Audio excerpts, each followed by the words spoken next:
And I want to stress again, the opportunity gap, not the achievement gap, right?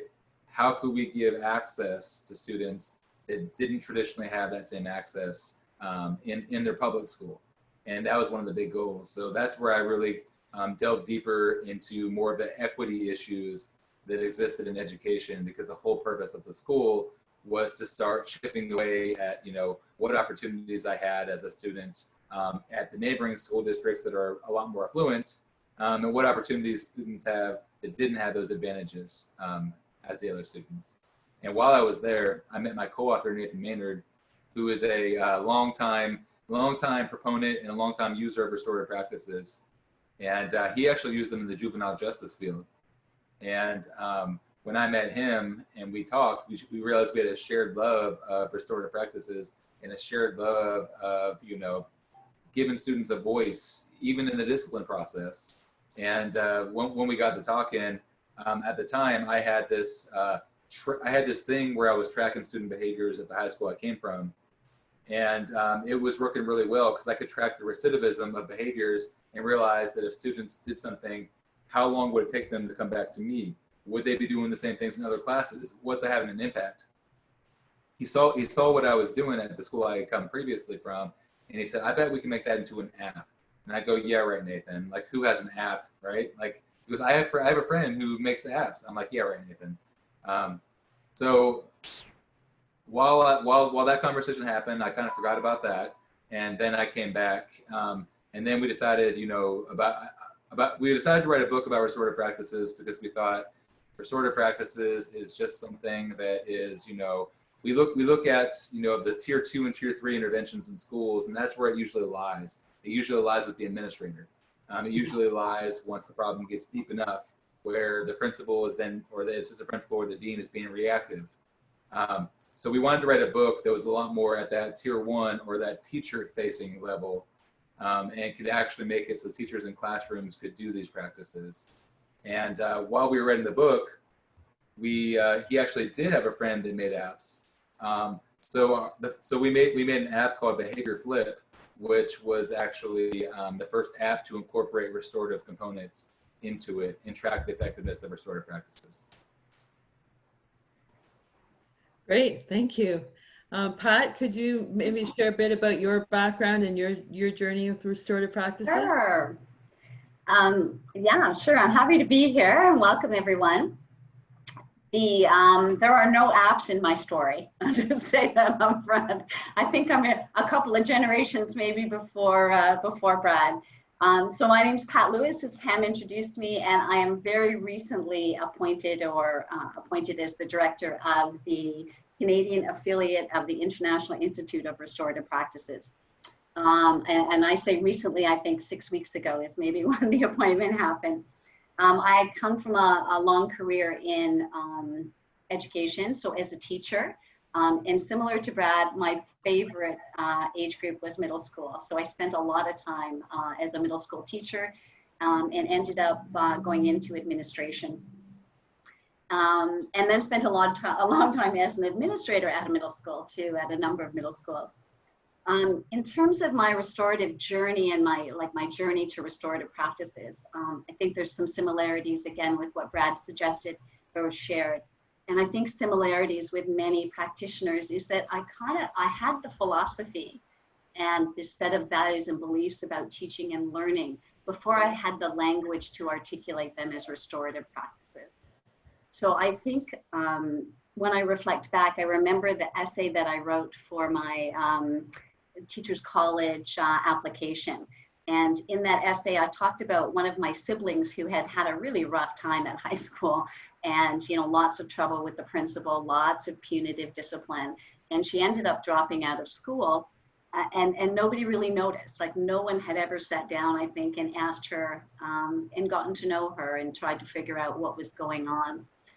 So I remember writing about that in my college, on my college admission essay. And then that seemed to be a theme throughout my career. So I ended up working in behavior programs. I ended up working a lot with children that seemed to be on the outskirts or on the margins of the school community. And then when I became an administrator, that was also a theme that I carried into my my principalship at a number of schools. I really wanted to operationalize how we make sure that that net is, you know, that we throw that net wide and that everybody has that sense of belonging to a community, and that we really get to know and understand all of those students. And then 10 years, story's going on, but 10 years ago, this was an important point. So 10 years ago, I was offered this opportunity to open a new high school, or a new middle school. But to do that, I had to articulate really clearly for the trustees and for the board what my philosophy, what my belief system was, like more than I ever had to before. I had to put it in writing and on posters. And that's when I started doing some research to figure out what fit, you know, what's the terminology. That's when I discovered restorative practices. And I thought, you know, so far into my career, and that's when I think I found my community. And that's when I found a set of beliefs and philosophies and practices that really aligned well. And I was able to, from that point forward, I think be very explicit with my students, with my teachers, with my community and colleagues about why I did the things I did. Great, thank you, Pat. Brad, just to get back to your book for a moment, I wonder if you could tell us sort of what kind of reaction you've had since you've published the book, and also what motivated you and Nathan. Well, you sort of touched on that at the beginning, so maybe focus on what kind of reactions have you had since the book was published. Yeah, it's been quite a surprise, the reaction to our book, to be honest, because, you know, we were just happy to have written a book, and it was pretty cool to see our name on the cover of the book. And even though Nathan's name was listed first, you know, it was still pretty cool to have our names on the front cover of our book. And you know, when the book came out, it was you know, it was doing pretty well, and I had no idea what well was when we talk about a book doing well. But after a couple of months, it got some traction, and it all of a sudden was on the Washington Post bestseller list, and I was like completely baffled. I was like, you know, education books rarely make that list, right? So it was quite a surprise. And then we see schools in, you know, all over the states, and we see schools in other countries, and even, you know, South America, South Korea, you know, reading our book and, you know, doing classroom circles and, you know, getting some exposure. And again, Nathan and I didn't invent restorative practices in any way. You know, it goes back to the indigenous populations. I just feel like it brought exposure to restorative practices to people that might not have seen it before. And people who did know about it, it was kind of a practical application of those skills, you know, that they got trained on from the IRP or other organizations. So the reaction has been very positive. There's always, you know, some people that don't think it was, you know, advanced enough if I, you know, have been a trainer for years and things like that. But for people who are at that more foundational level, or people who are practitioners in the classroom, and people that are doing it, you know, with kids in real time, we've gotten quite a good response, and people have appreciated the realness of it. It's not just, you know, we're not college professors, you know, from afar watching people doing restorative practices and writing about our findings. We were actually in the classroom, in the schools, talking about what actually works from our experiences.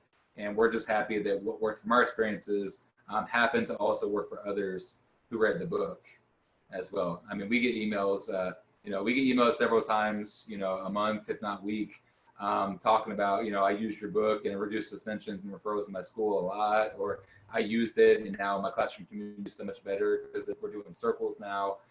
So we're just glad that we could help spread the word of restorative practices to people, you know, that might not have known about it before.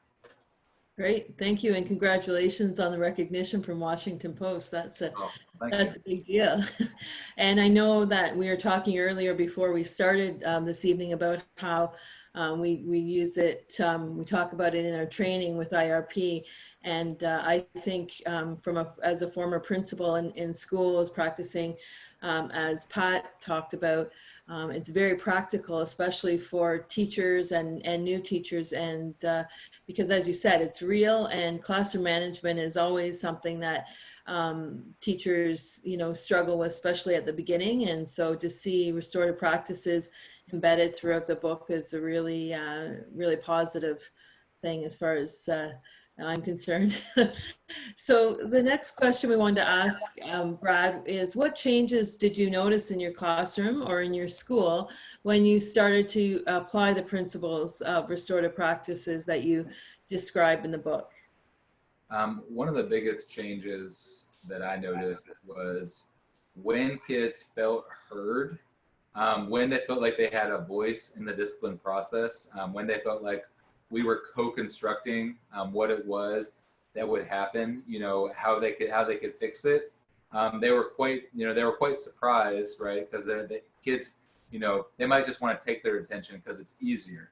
It's I could go sit in a room for half an hour during lunch, and I don't have to actually face what I did with who I did it to, right? So what I noticed is that kids actually, they thought it was actually more accountability in some ways than it was prior when they did something that maybe they shouldn't have, or they harmed the environment that they were in. So, and that's on the reactive side. That's after kids had done something that, they probably shouldn't have. And we know that even in the best classroom environments, that's still going to happen. There's still going to be some conflict, even in the most amazing classroom managed place ever. So what I noticed when I was using those principles in the book and the principles with the restorative practices, the best results I got were from the community that was created through circles. The community that was created through co-constructing our learning, co-constructing how we were, our expectations in our school, and like I mentioned before, just that shared power, that shared ownership. It made the students really feel like I have a voice here. I matter. What I say is, that I actually have a voice. The kids were more comfortable not only with me but with each other. So it built that classroom structure where students were actually respectful to each other, and even when they had conflicts, we fixed it. Versus kids have conflicts and then they go on for the entire year because we never get down to the bottom of it. Mm-hmm. So I would say the best thing that happened when I applied those principles was just that classroom community was stronger and kids were happier, because we look at, did we reduce suspensions or referrals? Is that a measure of a good discipline program or a good discipline strategy? And I say it could be, but that's more of a byproduct of what happens with the proactive practices, right? So if I feel like I belong, if I feel like I'm connected to my classroom environment, I'm connected to the teacher, I'm connected to my peers, I'm a lot less likely to want to break that environment, right? So if I feel like, the community accepts me and I feel comfortable and I feel like, I'm a member of this community, I'm a lot less likely to burn it down in some way, right? And it's that African proverb, a child that doesn't feel the warmth of the village, might burn it down, right? So it's just like when students don't feel that way, they're gonna be a lot less likely to do something that's gonna cause harm, because, and then the other students in the class also have that accountability where they don't want other kids messing up the environment either, right? So when you have students advocating against other students who are, doing something they shouldn't, and saying, hey, dude, that's not cool, or we don't talk like that here. That's what became the most powerful. So I could look at my discipline data and say, it was really good when I was a principal, but I could say that was a byproduct of, the relationships that we had in the classrooms with students in the building. Great, thank you. And Pat, same question. What did you notice when you started applying restorative practice principles consistently in your schools? Well, I think I probably applied them quite consistently as a teacher prior to administrator. So I would have been using classroom circles and focusing on relationship building while I was a classroom teacher. And I think one of the things that stands out for me is that I became a better teacher. The more I knew my students, the better I got to know them, the more I think the better I was able to construct learning in a way that met their needs. So it improved my teaching like immeasurably. And then I think I also noticed the strength of the relationships between students as they got to know each other better. And that based on that strength of relationship and that comfort with each other, I think that they became more active participants in the learning. I'm thinking about the academic learning, but it was a safer environment in which to take risks. So they would put up their hand and ask and answer questions that they weren't maybe 100% sure of. So I think it really fostered that environment in which a growth mindset, that risk taking and those challenging yourself could happen. And that was really based on the trust that forms when you get to know and begin to care about each other. As an administrator, I would have been, I can reflect back on when I consistently started to use restorative responses in incidences of hurt and harm.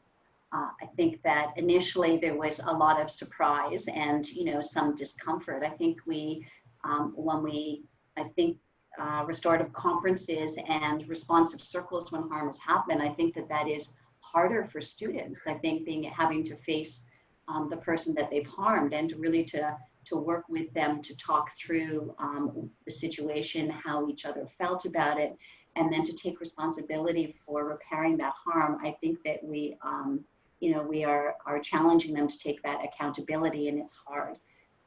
It became, once it was established as common practice, it became, students were more comfortable participating in it. But I would say it's, reflecting back, I think it's still more challenging and a more challenging learning opportunity for students when they have to repair the harm and take that accountability, as opposed to being suspended and then sort of coming back and dealing with those kids the next day and really not having to ever have to talk about it.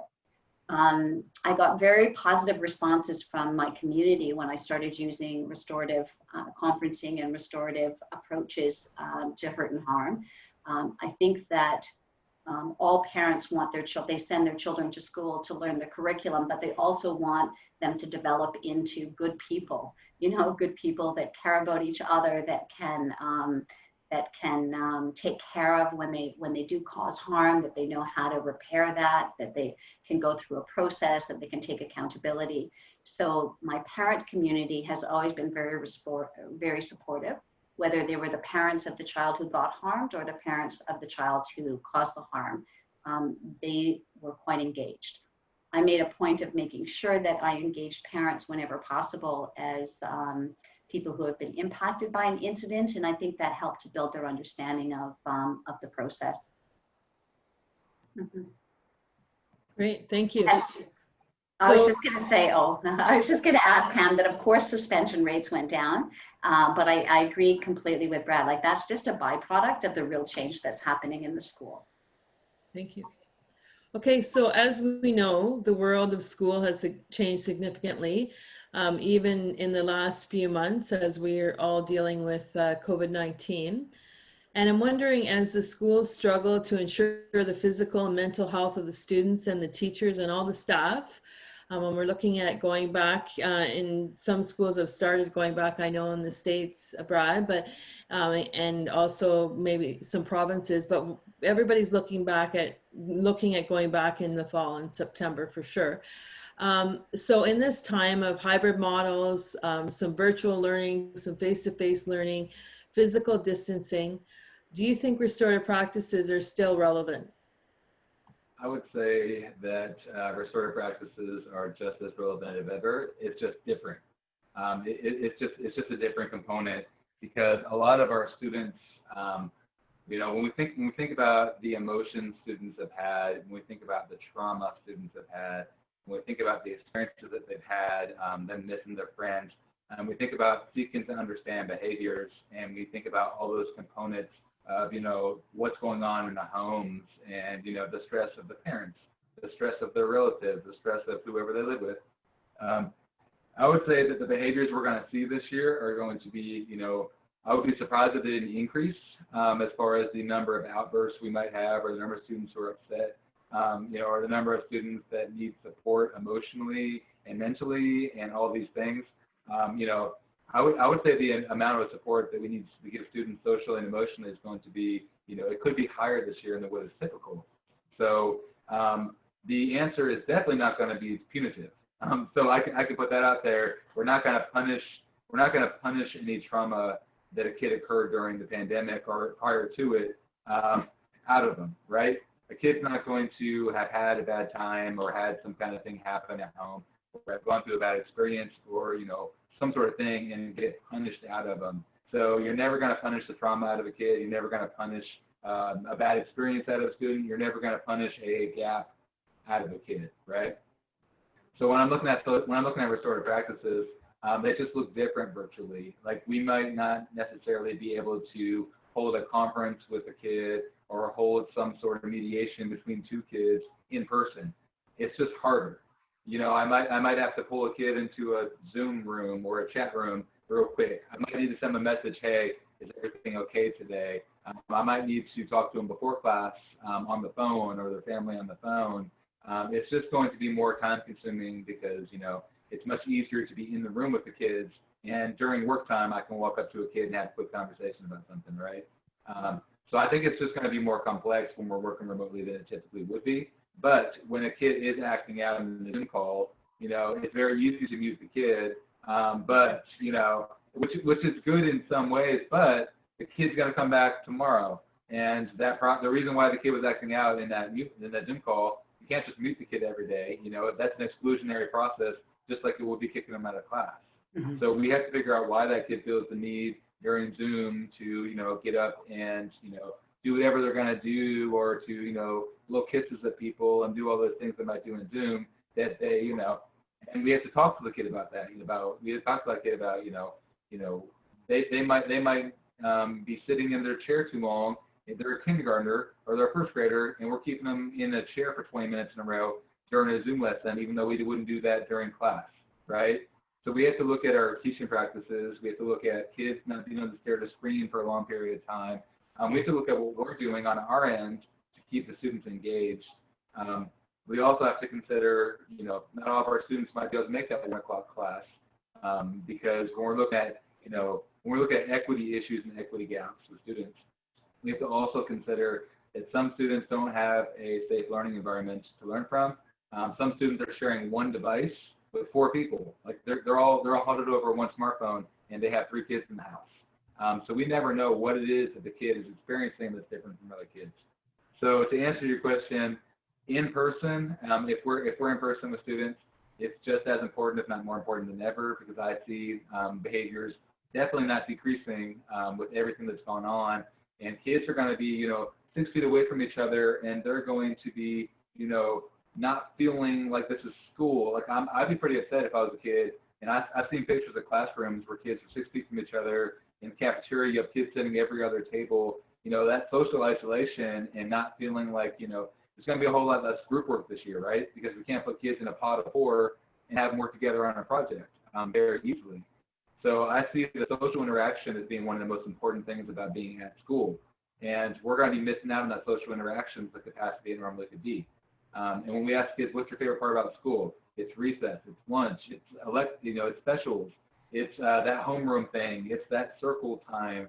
And if we can't do some of those things, a lot of that social energy is going to come out in perhaps negative ways, where they're going to go too close to a kid, or they're going to blurt out in class because they haven't gotten to talk to anyone for a long period of time. So long story short, it's as important, if not more important than ever. It just looks different remotely, and it's still just as relevant, if not more. Great. Pat, do you have anything to add to that in terms of restorative approaches in this time going back in the fall? In these interesting times. I think one of the things that the pandemic, this pandemic has pointed out to us, all of us, is that even during we're in this period of forced physical separation, it has highlighted our need to be interconnected. So it has highlighted the need for us in terms of our social emotional wellness to be connected to each other. So I think going back into schools in September, we need to keep that in mind. And I think restorative practices and restorative approaches are very relevant in terms of nurturing that sense of connectedness and that sense of belonging or sense of community that I think, as Brad pointed out, I think our kids are going to need that, and our teachers are going to need that even more than they did before the pandemic hit and schools were shut down. I do think as practitioners at this unusual time, though, we might have to give up some of the discrete practices that we associate with restorative practice. So you might have to, for the time being, give up your classroom circle, you know, that morning ritual that you had. But what we shouldn't, what I think we can't give up on are the kind of guiding principles around why we were doing that classroom circle to begin with.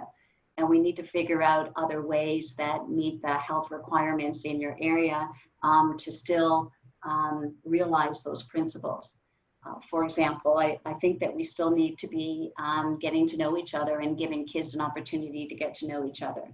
So it's not going to be in a circle format, but we still could be asking those check-in questions in the morning and the checkout questions at the end of the day.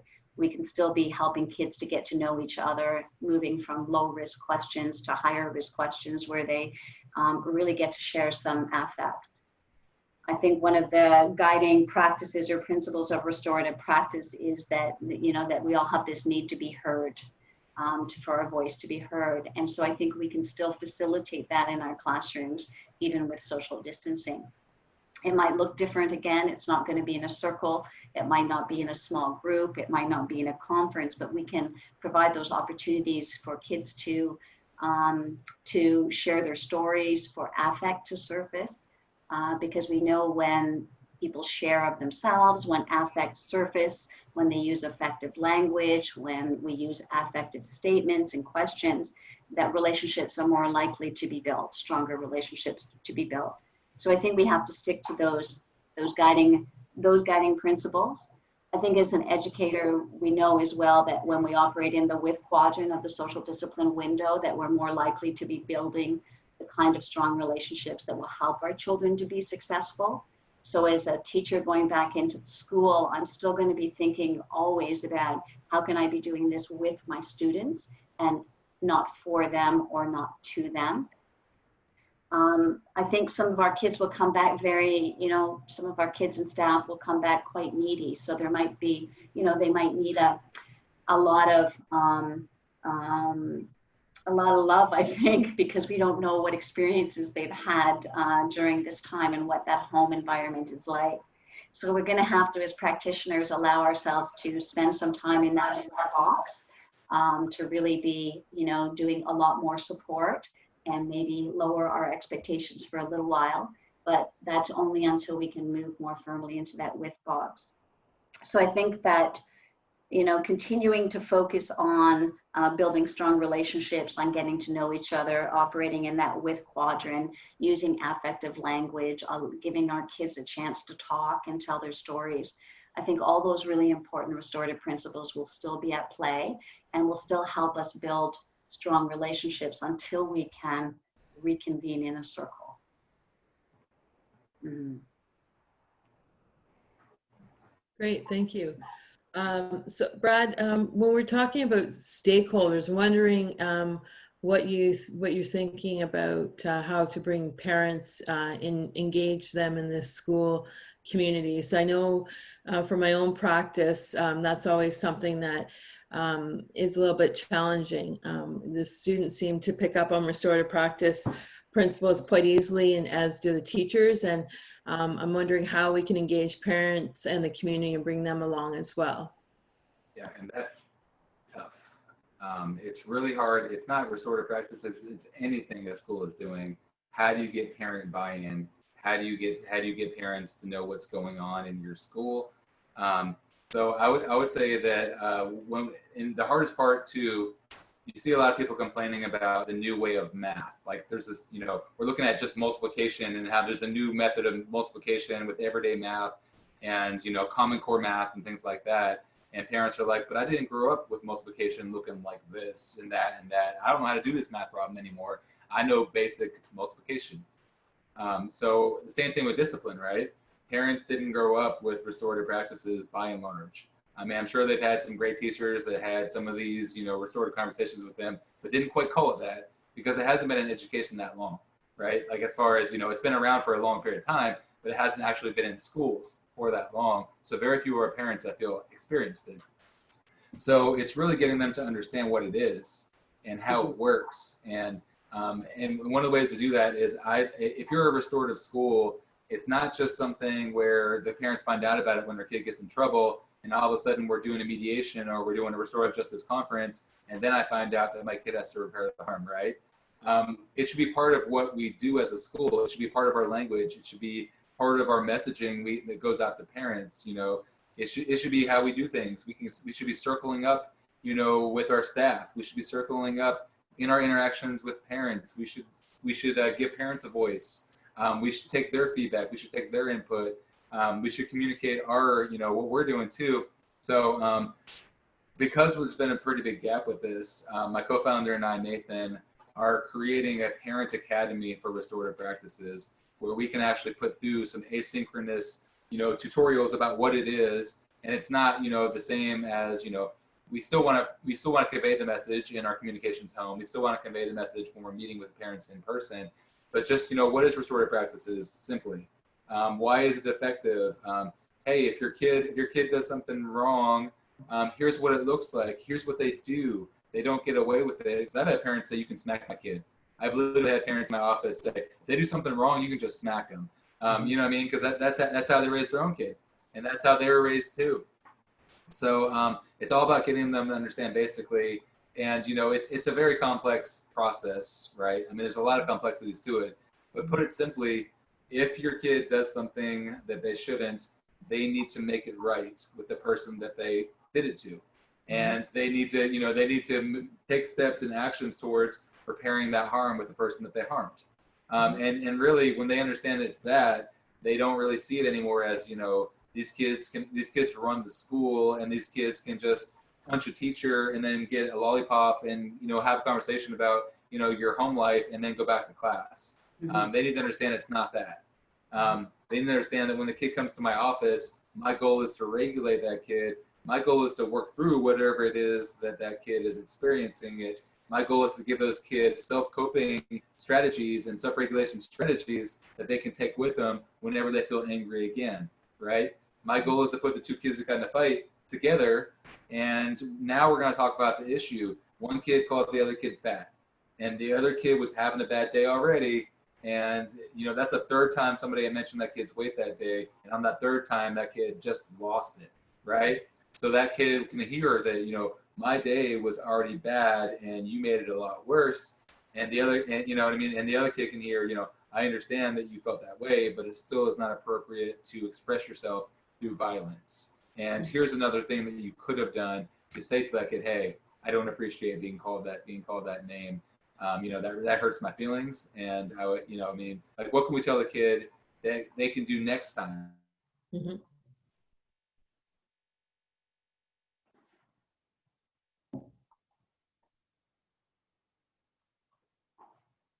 I think we lost your sound, Brad. So maybe It's restorative language that we use with our parents. You know, do we use restorative language? Do we say, you know, circle up? Do we say repair the harm? Do we say, you know, conferencing? Do we put in, you know, prompts you can use at home in our newsletter? Here's a good prompt you might use at your home with your student that week. So it has to be the mindset of how you do business as a school, and how we do business is all about relationships. So long story short is it needs to be part of everything that you do, not just the parents finding out about it once their kid gets in trouble and now they're having to fix it in some way. Great, thank you. Pat, do you have any anything to add? Any other suggestions about how to engage parent communities? Sure. I think as Brad pointed out, it's difficult for sure. I did a number of parent information nights that completely flopped because for some reason, they weren't excited to attend a parent information night. I think I remember taking the training as a teacher, and it really impacted me as a parent. Like, I changed my parenting style to some extent based on the restorative questions. I have 3 sons and they were kind of rowdy at that. They went through some rowdy years, but I remember using the questions and it was the evidence of it. It was seeing it work with my children that really, contributed to my belief that it was going to work in the general public. So I think a great strategy for parents is to give them the questions, as Brad suggested, either a prompt in the newsletter, kind of try this, or actually the question cards. And, these are the questions that we're using to resolve conflict at school, try them out at home. I think that that might engage parents in, oh, thanks, Pam. But that might, they'll see some value in that just in terms of how they're able to resolve hurt and harm on the home front. And we know that it exists on the home front. I think using social media too, and the language as much as you can in as many ways as you can. There was a school in Kawartha Pine Ridge that, talked about posting, circle topics or excerpts from the circle practices in their classroom, get parents curious about what's happening in the classroom, and then share strategies. I think, I think that idea of, or that strategy, or that practice of having family meetings, we could help parents with the check-in questions that will work at family meetings. We can provide them with resources so that they can try these practices themselves. And I think that's when you're going to get greater buy-in. I do believe that, I often, when I was working with children who had caused a problem or caused harm, and the parents were involved and we were having a conversation, maybe it was a suspendable incident, I would say to parents, as adults, as people in this world, we go through life making mistakes. If we can help your child to learn how to self-correct, when they make the mistake, when they cause the harm inadvertently even, how to make that right, that's a life skill. And most parents, most human beings recognize, that we all make those mistakes. We all unintentionally or intentionally sometimes cause harm, and we could all benefit from ways and processes for making things right and repairing relationships. So I think just, continuing to work and share strategies with parents. If you can get them to a learning session, I love the idea of a series of learning for parents, Brad, that you guys are thinking about. I know in London Catholic last year, we did this parent workshop. It was a full day, and the principals were there with the school council chairs. And school council chairs are often ringleaders in a school. They'll talk to all the other parents. So I think even if you can get some of those more vocal, more engaged parents, and you can help them to understand, I think the message helps to get out there too. So that day-long conference with the principals right beside the school council chairs was much better again than the parent sessions that I ran at my middle school. So it's hard to believe, but both of you have been so inspiring in your messages and your information about restorative practices. We only have 5 minutes left until we wrap up. So I just want to give, first of all, heads up to everyone about the book, Hacking School Discipline, 9 Ways to Create a Culture of Empathy and Responsibility Using Restorative Practice. And as you know, Nathan Maynard, and I always remember his name because I think those are wine gum candies, and Brad Weinstein are the authors, and you can get it online. You can get at the IRP website, and Brad has lots of accounts in Facebook, LinkedIn. I've seen him, I think, on Instagram as well. And then Pat, if you could share with us some ways that Canadian educators could get started to become restorative practitioners. Absolutely. I'd love to, Pam. Thanks for that. I think definitely read Brad's book or read a book. Brad's is a really good one on restorative practices, to get a sense of the overall kind of philosophy and approach. I think there's real value in attending training.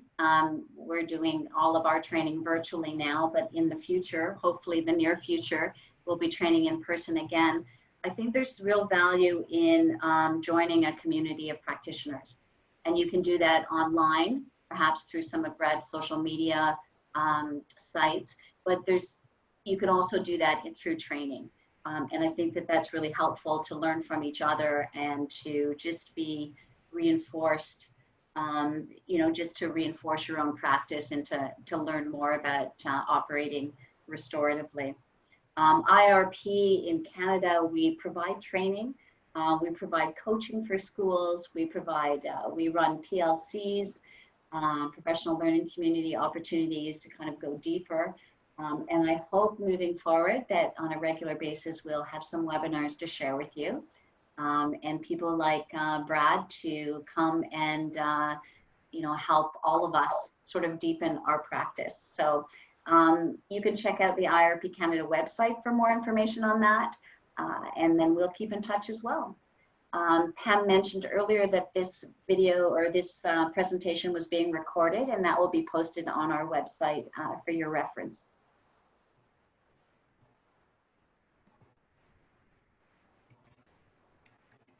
I was just going to share the next slide, I think. The website is irpcanada.edu. And Pat, your email address is? I'll put it in the chat, Pam. So it's plewis@iirp.edu, and Pat is putting that in the chat. And there's one more question here for you, Brad. Can you explain quickly how the app that you referenced works? Just curious. Yeah, with our app, it essentially is a tool where we might log, behaviors that need to be, behaviors that impact the learning environment in a classroom. So we're not looking at the small little behaviors like forgot a pencil, right? We're looking at something like insubordination that actually impacted the rest of the room. So basically what we're tracking is recidivism of behaviors. And we're looking at, okay, if a kid does do something, we want to make sure that the kid gets the coaching that they need. So if the kid does something that we log, we have a repair the harm functionality in our app where I can actually click the button, repair the harm, and I can document that conversation that I'm having with that kid and actually document what the kid did to fix it and fix that learning environment. So it's just a way to track our interactions we're having with kids and make sure that, we also can log positive things as well. So it's not just looking at the negative behaviors, it's also looking at the positive behaviors as well. So we can also recognize students for, and we call the category resiliency. So we're looking at recognizing the students for above and beyond things that are, they actually showed a growth mindset in some way or they showed a help-seeking strategy in math. Instead of, asking the teacher right away to how to solve problem number 3, I actually looked at my notes and I actually looked at Khan Academy to figure it out before I asked the teacher. So the main component of the app is making sure that, and it also addresses disproportionality, where we're looking at, what kids are getting the most interactions with teachers that are not positive and what kids are getting the most interactions that are positive.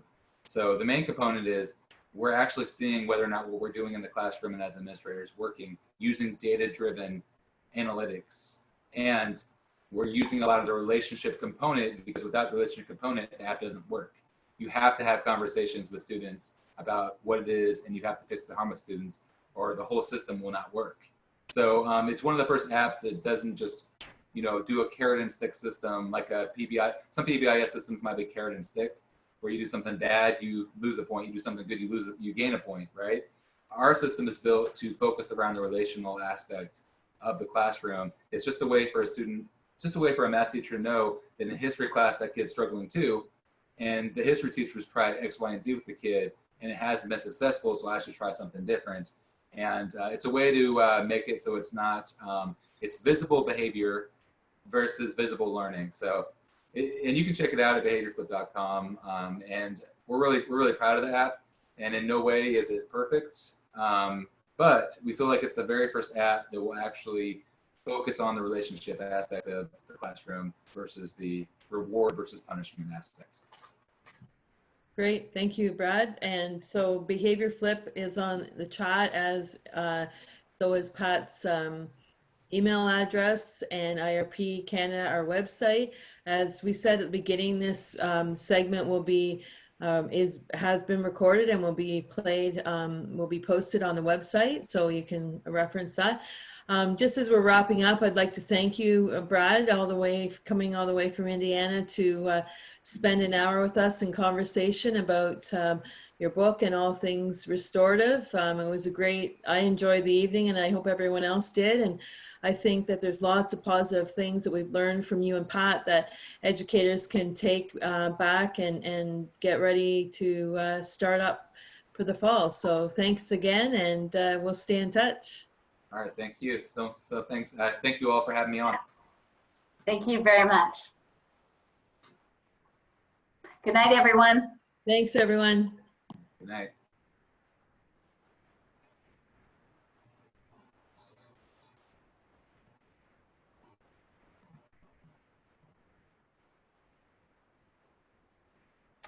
Thank you so much, Brad. Oh, no problem at all. I appreciate you all. I appreciate you all reaching out to me. It was an honor to, it was an honor to talk to you all. Being, in the International Institute for Restorative Practices is just so influential and just done such great work all over the world. It's really an honor to even, even be considered for your show. Oh, thank you. We're a small part of the International Institute, but yeah, really appreciate your support of the organization and the support of us too. It's been really great, and it was great listening to you too. You have so many good stories. I think one of the things that we've learned, Brad, since we started doing the training, working closer with Americans, is like everything else, we have a lot more in common than we have differences, and it's